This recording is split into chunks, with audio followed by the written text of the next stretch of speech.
What is at stake here when it comes, Michelle, to abortion rights in this election? What's on the line?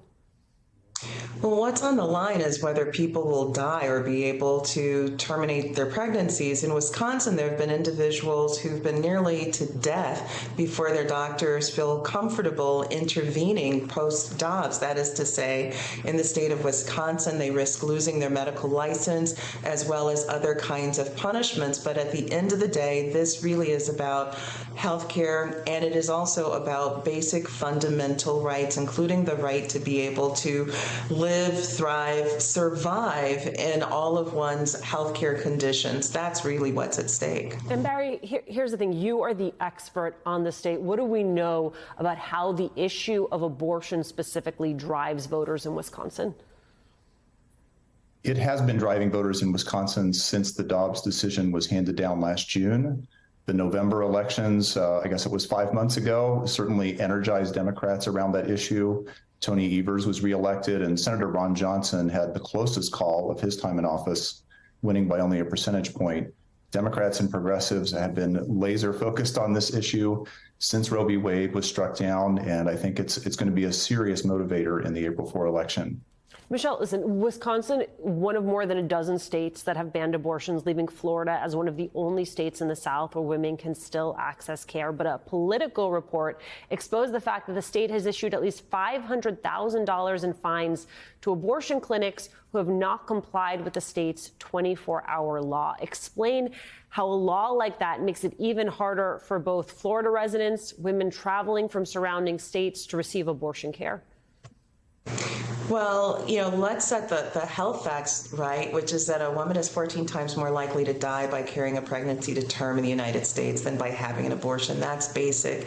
And what these laws basically do is make it very difficult for individuals to be able to access the care that they will need to survive. And in states like Florida, where they're enacting laws that make it incredibly difficult to have an abortion, even the exceptions that exist are ones that are incredibly oppressive, and all of this together has meant that it's a bit of a wild, wild west post-Dobbs, with laws changing quickly, and it's really hard for people to galvanize and to get the kind of care that they need. It is a very unpredictable landscape that we find in the post-Dobbs United States. Michelle, my friend, thank you for indulging my faulty premise of trying to talk about these two issues separately. So, Barry, now let's talk about voting rights and democracy. What is on the line in this election in Wisconsin? Well, a lot. And the maps are a big part of that, but not the only part. The maps here in Wisconsin in the state legislature, particularly in the state assembly, have been a source of political debate going back to 2011 when they first went into effect. After the last census, new maps were drawn, but through a series of legal machinations, essentially ended up with a repeat of the districts that were already in place. Those have largely locked in Republican majorities. That Republicans have had very stable majorities in both chambers of the state legislature, even in years when Democrats have won all of the statewide races in the state. So the legislature doesn't change in its political makeup depending on how the public swings back and forth between the parties. It's possible that progressive groups will get one more bite at the apple if Janet Protasiewicz is elected to the Supreme Court, creating a liberal majority. But I just want to say the court is also going to weigh in probably on other election issues as well. The justice elected here will be the last of 7 to serve through the 2024 presidential election. And we know that after 2020, there were 7 or 8 lawsuits in Wisconsin. There were fake electors. There were disputes about drop boxes and absentee ballots. Drop boxes have now been ruled illegal in Wisconsin. So those issues may come back up. So there are lots of democracy and voting related issues that will come before the court. And when it comes to Wisconsin as a bellwether, I mean, broaden this out for us. Is there anything you think we can learn nationally from the way voters in Wisconsin break come April 4th?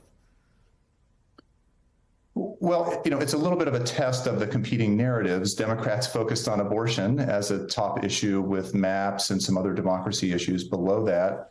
Republicans, I think, have been grappling a little bit to find issues that are resonating. Crime has been their focus as much as anything. That was also a Republican focus in the fall, but it was not quite enough, I think, to compete with the power of the abortion issue, really driving not just Democrats, but so many voters. That's a majority position on the pro-choice side. You know, Wisconsin is not like every state. We have this 1849 law you mentioned, which is now in effect, that stopped abortion providers from providing services the moment that Dobbs was decided. So it's elevated the issue here, maybe in a way it's not in every other state. But I think will be some guide to the competing messages that the two parties will take into 2024. Michelle, I have less than a minute left, as I always ask you to do. Tie these two issues together for me.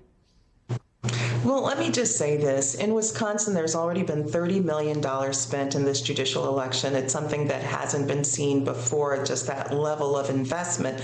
And we will see more of that across the country. And as we tie these issues together, this really is about a threat against the American democracy. What's at stake here is not just abortion rights, but it's the First Amendment and every part of the Bill of Rights, as well as the 14th and 13th Amendments. And I look forward to being back on and speaking about these issues, because we need to keep elevating that it's not just abortion, but it really is about our democracy that's at risk in these times.